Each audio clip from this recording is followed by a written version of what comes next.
পুলিশকে বাদ দিয়ে স্বাধীন তদন্ত সংস্থা গঠন, দেশের সব বিভাগে হাইকোর্টের স্থায়ী বেঞ্চ প্রতিষ্ঠা ও উপজেলা পর্যায়ে ম্যাজিস্ট্রেট আদালত স্থাপনের সুপারিশ করেছে বিচার বিভাগ সংস্কার কমিশন। আর দেশকে 4টি প্রদেশে ভাগ করা রাজধানী ঢাকার জন্য ক্যাপিটাল অথরিটি গঠন, নতুন 2টি বিভাগ প্রতিষ্ঠা, মন্ত্রণালয় ও বিভাগের সংখ্যা কমানো, জেলা প্রশাসকের পদবি পরিবর্তন এবং উপসচিব তদূর্ধ্ব পদের জন্য প্রশাসন ও অন্যান্য ক্যাডারে কর্মকর্তা সমানুপাতিক করার জন্য সুপারিশ করেছে জনপ্রশাসন সংস্কার কমিশন। প্রধান উপদেষ্টা ডক্টর মোহাম্মদ ইউনূসের কাছে প্রতিবেদন হস্তান্তর করে 2 কমিশন। নজরানা চৌধুরীর রিপোর্ট। বিচার বিভাগীয় সংস্কার কমিশনের প্রধান বিচারপতি শাহ আবু নাঈম মমিনুর রহমান এবং জনপ্রশাসন সংস্কার কমিশনের প্রধান আব্দুল মুঈদ চৌধুরী তাদের স্ব কমিশনের সদস্যদের সাথে নিয়ে কমিশনের সুপারিশমালা প্রধান উপদেষ্টার কাছে হস্তান্তর করেন। প্রধান উপদেষ্টার সরকারি বাসভবন রাষ্ট্রীয় অতিথি ভবন যমুনায় অনুষ্ঠিত এই হস্তান্তর অনুষ্ঠানে রাখা সূচনা বক্তব্যে ডক্টর ইউনূস এসব প্রতিবেদনকে জাতি ও পৃথিবীর জন্য ঐতিহাসিক দলিল বলে উল্লেখ করেন। আমাদের যে অভিজ্ঞতা, দেশের যে অভিজ্ঞতা, এটা হলো হেনস্থার অভিজ্ঞতা। নাগরিক হিসেবে যে আমাদের একটা দাবি আছে, অধিকার আছে, সেটা ভুলে যাওয়ার অধিকার। সংক্ষিপ্তসার যেটা আমাদেরকে দিলেন, সেটাতে এত আশা জায়গায় যে হয়তো আমরা এটার থেকে মুক্ত হব, নাগরিক হিসেবে অধিকার ফিরে পাব, এটাই আমাদের প্রত্যাশা।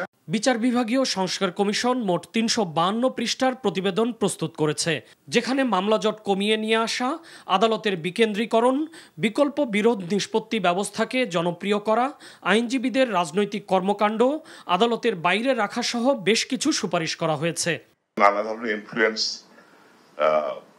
অভিযোগ আছে, যে কারণে পুলিশের তথা টোটাল বিচার প্রক্রিয়ার অ্যাকসেপ্টেবিলিটি, ক্রেডিবিলিটি নিয়ে প্রশ্ন আছে। সেই জন্য আমরা একটা স্বতন্ত্র তদন্ত সংস্থা গঠন করার কথা বলেছি। হাইকোর্ট ডিভিশনের স্থায়ী বেঞ্চ গঠন করতে হবে প্রত্যেকটা বিভাগীয় সদরে, এবং এটার জন্য কনস্টিটিউশন অ্যামেন্ডমেন্ট প্রয়োজন। জনপ্রশাসন সংস্কার কমিশন স্বল্প, মধ্য ও দীর্ঘমেয়াদী বেশ কিছু সুপারিশ করেছে, যেখানে নাগরিকদের সেবাপ্রাপ্তি সহজতর করতে বিভিন্ন পর্যায়ে গণশুনানির ব্যবস্থা রাখা, জেলা উপজেলায় নাগরিক কমিটি গঠন, সেবা প্রদানের নিয়ন্ত্রণ স্থানীয় পর্যায়ে রাখা, কুমিল্লা ফরিদপুরকে বিভাগ করা সহ বিভিন্ন সুপারিশ করা হয়েছে।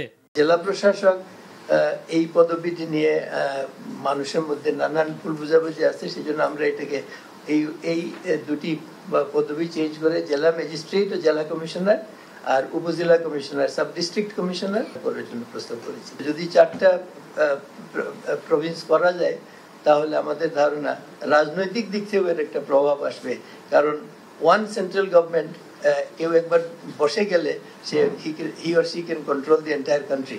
ইনফ্লুয়েন্স প্রভিন্স হইলে এটা আমরা মনে করি যে এটা সম্ভব হবে না। একই সাথে সুপারিশ করা হয়েছে বেসামরিক পদগুলোতে প্রেষণে সামরিক কর্মকর্তাদের নিয়োগ না দেওয়ার জন্য।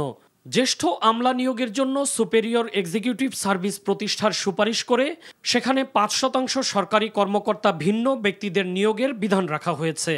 5% যাতে বাইরে থেকে বিদেশে আছে কেউ আসতে চায়, তাদেরকে যদি এরকম প্রতিভাবান হয় তাদের যাতে আনা যায়। ডেপুটি সেক্রেটারি লেভেলে আমরা পদোন্নতির ক্ষেত্রে এখন প্রশাসনিক সার্ভিসের জন্য 75% কোটা আছে, আমরা এটাকে 50% করার জন্য সুপারিশ করেছি, এবং অবশিষ্ট 50% অন্যান্য সকল সার্ভিসের জন্য খোলা থাকবে।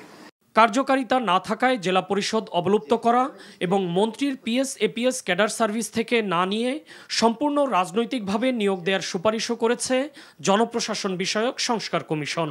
নজরানা চৌধুরী, এনটিভি নিউজ, ঢাকা।